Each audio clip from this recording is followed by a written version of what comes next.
morning, viewers and learners.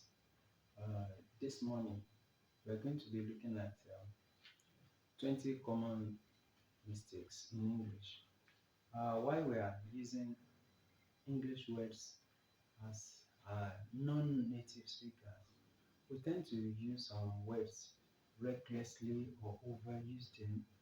There is what we call overgeneralization. We tend to think that two words can be used interchangeably without taking note of the difference in the spellings or difference in the mode of articulation of the words. So we're going to examine just 20 among those words this morning. Okay. Uh, the first is advice and advice. Okay. The mode of articulating the two is quite distinct, I guess. The first is advice, the one with C. The second one is with S, advice. The first is advice, okay, and the second is advice. If I construct a sentence like this, you advise people, but do not take people's advice. You advise people. Okay, if I say you advise people, I'm talking about the one with S. You advise people, but do not take people's advice. The advice there is this. Okay? You advise people, advise, you advise people. That's an action. It's a verb. This one with S is a verb. Why the one with C is a noun? You don't take people's advice. People's advice, it's a noun. Okay? So let's take note of this. When you say you have to advise the boy to reject the wicked advice. So you have to advise the boy to reject the advice of the wicked. Advice to reject the advice of the wicked. We are talking about the one with now in the second usage of advice. Okay. The second on the list is sight. These three words have the same pronunciation. Whether with S, you are going to pronounce it as sight. With C, you still have sight. With IGHT, you still have sight. Okay. For instance, if we say the site engineer is on the lookout for the other engineers. The site engineer, we're talking about location. So we're talking about the one with S. Site engineer, that's location.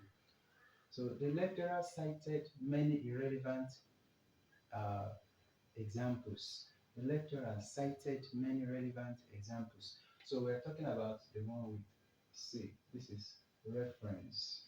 Okay. Why this is location, like I said, location. So the third is the act of seeing. Okay. Ada lost her sight after a series of illness. So to lose somebody's mode of seeing is sight, seeing, seeing. Okay, so these are not the same. Once again, the site engineer, that's location. The lecturer cited many relevant examples. That's for say, I couldn't afford to lose my sight. That is the third one there. Okay. The next is disease and diseased. Disease, AIDS. AIDS, for instance, is the most dreaded disease. AIDS is the most dreaded disease. Okay, I believe we all get this. We are familiar with it. Like this, the diseased man was buried in the known. The diseased man, the body of a dead person. The body of a dead person is known as diseased. Okay, so they are different. While you are having dictation, you at times logically go in line with the meaning of what you are writing, or you perhaps ask the person that's uh, dictating the notes what the person means by the word. Okay, the next is capital. Capital, city. City, for instance, Ilorin is a city of Kwara State. Okay, capital. This is a building where legislative discussion takes place. A building where legislative discussion takes place. Okay, uh, every state used to have a building where legislative conversations can take place. That's capital. Okay, the next is at times. At times. Okay, about these two, there is no stress. There is nothing to worry about between these two. Rather, one is not existing, which is this. There is no such spelling in English. Why we only have at times. At times. Hada is hardworking but could be lazy at times. We are going to use this at times. Okay, the next is appendices and appendixes. Okay, these two words are plural words and they originate from the singular word appendix. So, appendix has two meanings. The first is part of a book, the second is part of body. Okay, now part of a book and part of a body. If you look at some textbooks, you usually have additional information behind the textbook or at the back. So if you are referring to additional information on, let's say, spellings and pronunciation behind the English textbook, you can say the appendices for spellings and pronunciation are at the back of the book. So why this would be, some of the patients have their appendixes removed by the surgeon. So let's take note. When we are dealing with part of a book, appendix has the plural form of this. But when we are dealing with part of a body, we are talking about appendixes. So let's take note. Okay. These two, they are very common, and the only one that's correct without wasting time here is power. You say more power to your ego, or more strength, more ability to do something further. We don't have grace uh, being the same meaning with power. It's strength, it's power, not grace. Okay.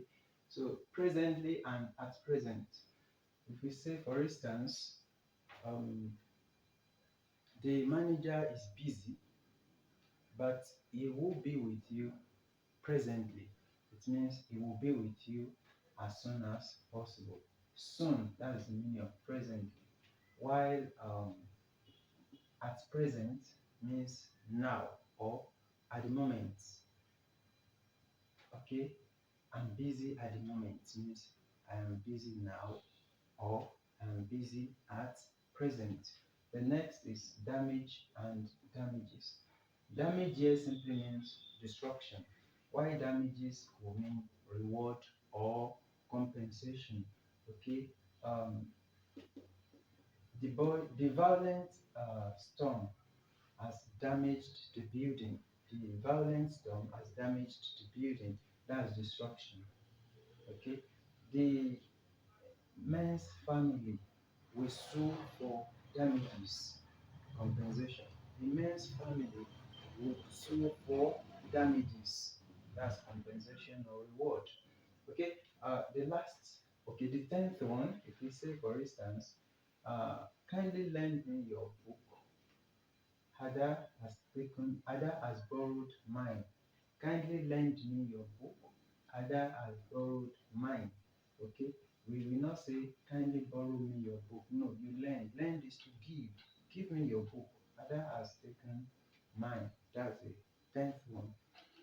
Okay, so before we proceed, here is the summary of the first 10 words that I discussed. Here we said this is a noun, this is a verb.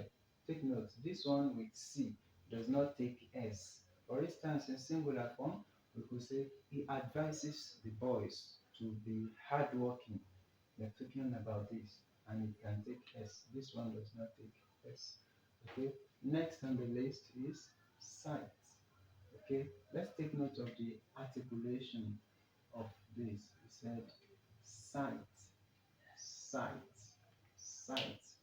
It's called homophones. Different spellings, the same pronunciation for the three. Sight here simply means location. Sight here means reference to refer to something. Sight here means the act of seeing. Here, diseases. We know many diseases that can kill people. You use this SEA. Okay, the CEA, we are talking about the dead body. Dead body. Here is a city of a state, for instance. Here is a building where legislative discussion takes place. This does not exist. This is the only spelling we have in English. Why the origin of these two plural words is appendixes. For the part of a book or additional information about a book, we're talking about appendices. While appendixes is the plural of appendix when you are referring to part of a body that's maybe removed by a surgeon. Okay, grace and power. So we're looking for strength. We are doing away with what? Grace. We only take what? Power. More power to your elbow or more strength to your elbow. So I couldn't afford to be there presently. I couldn't afford to be there at present, rather. So I couldn't afford to be there right now, now, at the moment. Okay, I will be with you shortly. Simply means I'll be with you presently. Okay, we said damage. The boy has damaged the tables. Okay, that's destruction. We have to pay for damages. This is what we have. We said here to lend is to give, while to borrow is to take. So kindly lend me your what? Book. Ada has borrowed mine.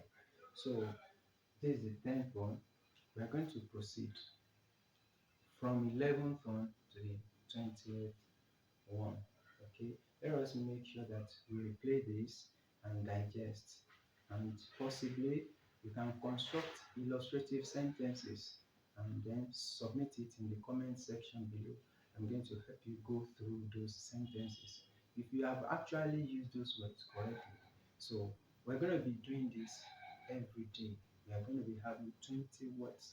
Imagine if we continue like this, even if it's 10 per day, in 30 days we have accumulated that's 30 times 10, that's 300 words a month. That's enormous. It's something useful.